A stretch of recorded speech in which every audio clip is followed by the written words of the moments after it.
जो सफ़र की शुरुआत करते हैं वो मंजिल को पार करते हैं। बस एक बार चलने का हौसला रखिए, ऐसे मुसाफिरों का तो रास्ते भी इंतज़ार करते हैं। नमस्कार दोस्तों, स्वागत है एक बार फिर से आप सभी का। दोस्तों, आज मैं बात करने वाला हूँ बहुत ही इम्पोर्टेंट टॉपिक, शिक्षा का अधिकार अधिनियम 2009। इसके बारे में मैं बात करने वाला हूँ क्योंकि ये लगभग सभी एग्जामों में पूछा जाता है और कॉमन टॉपिक भी है, ये हमें पता भी होना चाहिए। तो शिक्षा का अधिनियम, शिक्षा का अधिकार अधिनियम 2009 क्या था? तो शिक्षा का अधिकार अधिनियम, इसको RTE, ठीक है, RTE कहते हैं। और इसका सबसे सर्वप्रथम हम देखते हैं कि जो प्राइवेट स्कूल हैं, प्राइवेट स्कूलों में क्या होता है? प्राइवेट स्कूलों में 25% यानी कि एक चौथाई का जो गरीब बच्चे हैं या जो आर्थिक रूप से कमज़ोर हैं, ऐसे स्टूडेंट को प्रवेश देना होता है और उनका खर्च कौन वहन करता है? सरकार उनका खर्च विद्यालय को देती है। तो ये RTE अधिनियम के अंतर्गत था। तो अब इसमें और अन्य कौन कौन सी चीज़ें थी, इसको देखेंगे। RTE 2009 में यह प्रावधान है कि बालक जब चाहे तब किसी भी विद्यालय में जन्म प्रमाण पत्र दिखाकर प्रवेश ले सकता है। यानी कि पहले से हमें किस चीज़ की TC और उसकी ज़रूरत पड़, अन्य जो डॉक्यूमेंट थे उसकी ज़रूरत पड़ती थी, लेकिन अभी हम लोग क्या करते हैं कि शिक्षा का अधिकार अधिनियम के अंतर्गत हमें किसी भी बालक को प्रवेश देने का अधिकार है या प्रवेश दे सकते हैं 1 क्लास से लेकर 8th क्लास तक, जब जिस उम्र के हिसाब से वो प्रवेश लेना चाहता है। ठीक है, बालक को प्रवेश कक्षा फर्स्ट से लेकर 8th तक अपनी आयु के अनुरूप दिया जाता है। यानी कि 5 साल पूरे हो गए हैं तो एक में, 6 साल हो गए हैं तो दो में। ठीक है, और इसमें कौन से बालक आते हैं? तो ऐसे बालक आते हैं जिनकी आयु 6 वर्ष से 14 वर्ष के बीच में है। और 6 से 14 के बीच में ऐसे आयु वर्ग के बालक आते हैं इसमें। और 1 से लेकर 8th क्लास तक का, जैसे कि मैं पहले बता चुका हूँ। और जो 14 साल से ज़्यादा है, 15 से लेकर 35 वर्ष के लिए क्या व्यवस्था की है? प्रौढ़ शिक्षा की व्यवस्था की है। प्रौढ़ शिक्षा के अंतर्गत वे लोग प्रवेश ले सकते हैं और जब चाहे एडमिशन करवा सकते हैं। ठीक है, अगला इसमें तो आयु वर्ग को कैसे बांटा गया है वो देखेंगे। आयु वर्ग को कैसे बांटा गया है इसमें देखेंगे। देखिए, आयु वर्ग लिखा है कक्षा, तो 6 साल का है। यानी कि 6 साल में क्या होना चाहिए? एक में होना चाहिए, 7 साल में 2 में होना चाहिए, 8 साल में 3 में होना चाहिए, और 14 साल में जो है 8 में चला जाना चाहिए। तो ये कहाँ से कहाँ तक का है? 1 से लेकर 8th क्लास तक का बच्चा जो है प्रवेश ले सकता है। इसके अलावा इसमें जो इम्पोर्टेंट है वो क्या है? देखिए, ये बहुत ज़्यादा इम्पोर्टेंट हो जाता है। RTE 2009 में केंद्र सरकार और राज्य सरकार के मध्य का व्यय का अनुपात, यानी कि इस जो जो ये पैसा आता है, पैसा कौन सा आता है? जो 1/4 यानी कि 25%। यदि हमारी क्लास में जो है 100 बच्चे हैं तो उसमें 25 हमें क्या दिखाने होते हैं? RTE के अंतर्गत दिखाने होते हैं। RTE के अंतर्गत दिखाने होते हैं तो उसका खर्च कौन वहन करता है? उनका खर्च वहन करती है सरकार। सरकार विद्यालय को वो पैसा प्रदान करती है। तो वो पैसा कहाँ से आता है? तो वो पैसा आता है आपका 65%। कहाँ से आता है? 65% आता है हमारा केंद्र से, और बाकी 35% आता है हमारा राज्य सरकार उसको वहन करती है। और ये कब से लागू हुआ? 1 अप्रैल 2010 से ये हमारे जो देश में लागू किया गया। और बाद में इसका परसेंटेज 2019 में कितना हो गया? 2019 में जी जो केंद्र और राज्य के बीच था वो कितना हो गया? 70:30, यानी कि 70% जो पैसा होगा वो केंद्र देगा और 30% जो पैसा होगा वो राज्य सरकार वहन करेगी। और 2020 में इसको कितना कर दिया गया? 2020 में 68% केंद्र सरकार का और 32% कर दिया गया किसको?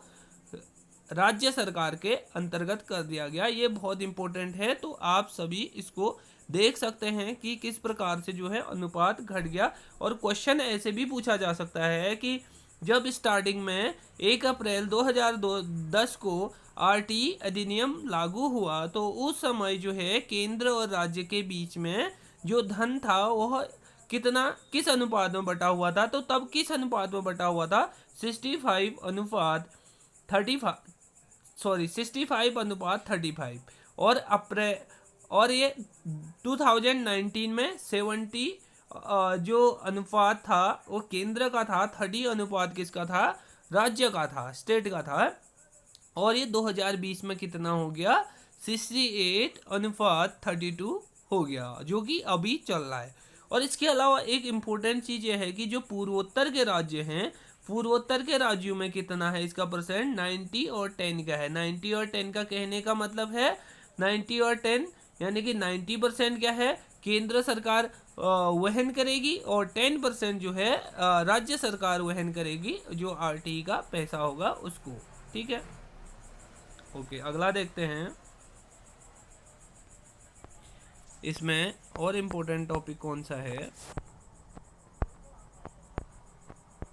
जूम कर लेते हैं इसको थोड़ा। अब देखिए, अब इसमें एक क्वेश्चन ये भी आता है कि जो आरटी है उसके अंतर्गत जो है आरटी 2009 की धारा 25 के अंतर्गत जो है छात्र और शिक्षक का अनुपात, तो ये भी क्वेश्चन यहाँ पे से बन जाता है कि जो शिक्षक और छात्र का अनुपात है वह किस धारा के अंतर्गत है, तो वो आरटी 2019 की धारा 25 के अंतर्गत आता है। तो अब इसमें क्या होना चाहिए, ये इसमें एक शिक्षक और छात्र का अनुपात यानी कि 30 जो स्टूडेंट हैं उन पर एक शिक्षक अनिवार्य होना चाहिए, 60 अगर स्टूडेंट हैं तो उसमें 2 शिक्षक होने चाहिए, और 90 हैं तो उसमें 3 शिक्षक अनिवार्य रूप से होने चाहिए। 91 से लेकर 120 हैं तो 4 जो है शिक्षक वहाँ पे उपस्थित होने चाहिए, या उससे ज़्यादा होने पे जो है संख्या बढ़ाई जा सकती है। ठीक है, 150 से यानी कि 150 से अधिक होने पे जो है 6 से ज़्यादा हो सकते हैं। और ये क्लास वाइज हो भी सकता है, क्लास वाइज भी कैसे, कक्षा 1 से 5th तक 30 यानी कि 30 बच्चों पे एक शिक्षक, कक्षा 6 से 8 तक 35 बच्चों पे एक शिक्षक, और कक्षा 9 से 12 तक 40 बच्चों पे एक शिक्षक होना चाहिए। ये अनिवार्य है आरटीई के अंतर्गत। ठीक है, अब 200 से अधिक विद्यार्थी होने पर यह अनुपात 1:40 का हो जाएगा, यानी कि किसी भी क्लास का हो, अगर अनुपात क्या है 200 से अधिक किसी विद्यालय में विद्यार्थी हैं तो 1:4 का हो 40 का हो जाएगा, यानी कि 40 विद्यार्थियों पे एक शिक्षक होगा। अगला, अब आरटी के अंतर्गत जो है कार्य दिवस के घंटे भी निश्चित किए गए हैं। तो कार्य दिवस के घंटे किस हिसाब से निश्चित किए हैं आप देखेंगे। देखो, शिक्षकों के लिए कक्षा 1 से 5 तक यानी कि जो कि प्राथमिक के शिक्षक हैं उनके लिए क्या निश्चित किया गया है, कार्य दिवस कितने होने चाहिए, 200 होने चाहिए। यानी कि ये कोविड वाला छोड़ दिया जाए, यानी कि कोविड में तो पूरा साल बंद ही था, तो कुछ आपदाओं को छोड़ दिया जाए तो कार्य दिवस 200 होने चाहिए, और उसमें 200 में 800 घंटे कम से कम होने चाहिए। और इसमें क्या किया जाता है, शिक्षण हेतु शिक्षक की तैयारी का समय भी दिया जाता है। और 6 से लेकर 8th तक के लिए क्या है, कार्य दिवस 220 होने चाहिए, यानी कि 20 कार्य दिवस अधिक होने चाहिए। और इसमें घंटे कितना होना चाहिए, 1000 घंटे होने चाहिए, और शिक्षण प्लस शिक्षक की तैयारी का समय भी इसमें दिया जाता है। और प्रति सप्ताह कितने, 45 घंटे होने चाहिए, प्रति सप्ताह 45 घंटे, और शिक्षक को तैयारी का समय अलग से दिया जाएगा। ठीक है, इसमें यानी कि तैयारी का समय इंक्लूड नहीं है, वो अलग से जितने भी तैयारी करेगा उसके वो अलग से माना जाएगा। अब शिक्षकों आरटीई के अंतर्गत शिक्षकों की नियुक्ति कैसे होती है। शिक्षकों की नियुक्ति किस किस चीज के लिए, जनगणना, ठीक है, जनसंख्या की जो जनगणना होती है उसमें शिक्षकों की नियुक्ति होगी, निर्वाचन आयोग और चुनाव की ड्यूटी में शिक्षकों की नियुक्ति होगी, अकाल राहत कार्यों या विभीषिका राहत कार्यों में ये शिक्षकों की नियुक्ति होगी, और किसी भी आपात स्थिति में, जैसे कि इस बार हमने देखा कोरोना के कारण जो भी समस्याएं हुई थी उसमें कहीं कहीं शिक्षकों की ड्यूटी भी लगी हुई थी।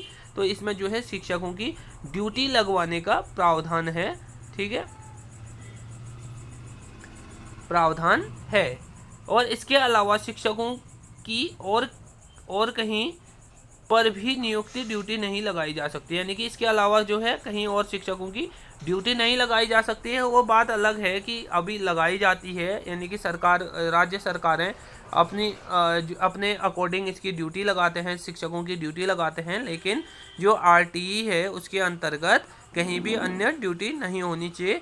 तो इस प्रकार से हमारा जो आरटीई का टॉपिक था वो लगभग क्लियर हो चुका है, जिससे ये एग्जाम में क्वेश्चन आ सकते हैं। यानी कि इस प्रकार से इसमें क्वेश्चन बन सकते हैं कि टीचर और स्टूडेंट का अनुपात कितना होता है, और जो है अनुपात कितना होने के साथ साथ टीचरों के मुख्य रूप से क्या क्या कार्य हैं, और साथ ही जो अनुदान देने का कार्य है वह कितना होता है, यानी कि राज्य सरकार कितना देती है, केंद्र सरकार कितना देती है, और किस आयु वर्ग के छात्र को कौन सी क्लास में प्रवेश दिया जाना चाहिए, और कितने घंटे शिक्षण कार्य और कितने दिनों का कार्य दिवस होगा। ये सारे क्वेश्चन बन सकते हैं। तो इस प्रकार से हमारा जो आरटीई का टॉपिक है वो कंप्लीट होता है। उम्मीद करता हूँ आप सबको समझ आया होगा। अगर समझ आ चुका है तो आप इस वीडियो को अधिक से अधिक शेयर करें, लाइक करें, चैनल को अगर नए हैं आप तो सब्सक्राइब करें। धन्यवाद।